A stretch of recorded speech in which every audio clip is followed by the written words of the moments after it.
Hi everyone! It's me, Ate Camina, and welcome back to my channel. So ngayon guys, nandito tayo sa labas. So medyo makulimlim habang waiting tayo ng train.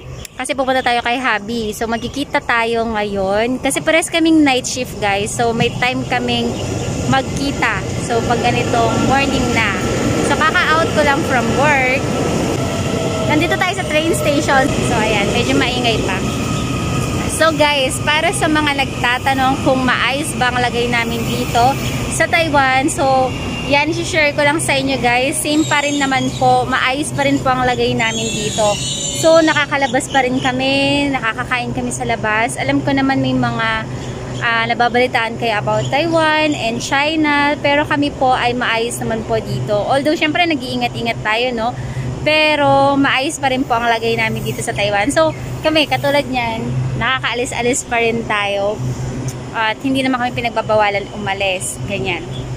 So still working pa rin po tayo guys ha, para sa mga nagtatanong dyan. Tagal po kasi hindi nagkaroon ng update sa inyo guys, kasi nung nakaraan wala kasing masyadong maingay yung wala kasing masyadong hiring, so wala akong masyadong maipost regarding sa mga application papunta dito sa Taiwan. Pero still working pa rin po tayo dito sa Taiwan, okay?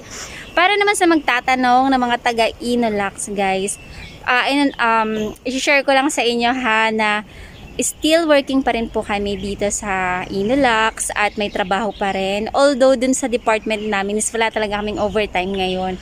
So hindi ko naman sinasabing lahat ng branch ay ganon. So para sa mga waiting, hopefully matawagan pa rin po kayo, no? Kasi sa amin kasi wala kaming OT ngayon. Pero sa iba, hindi ko lang sure kasi marami naman branch ang Innolax. Iba-iba naman din yung product natin. So ayun lang guys, para sa mga nagtatanong din kung may mga bago sa Innolax. Na-meet ko po yung mga bago nung July. So nung July katapusan, may mga bago sa dormitory namin. So after nun, August, ay wala pang dumarating.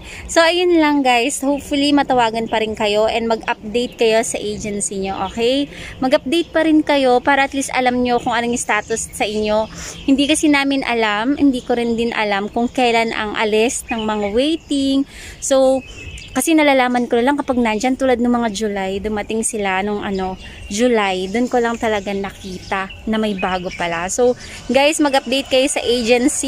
So ayun nga guys, ang advice ko sa mga viewers ko na mag-apply pa rin kayo, magpa-interview and exam para marami kayong options kung ano yung magpapaalis sa inyo ng mas mabilis, doon tayo. So ayun lang, good luck sa inyo guys. God bless. Bye!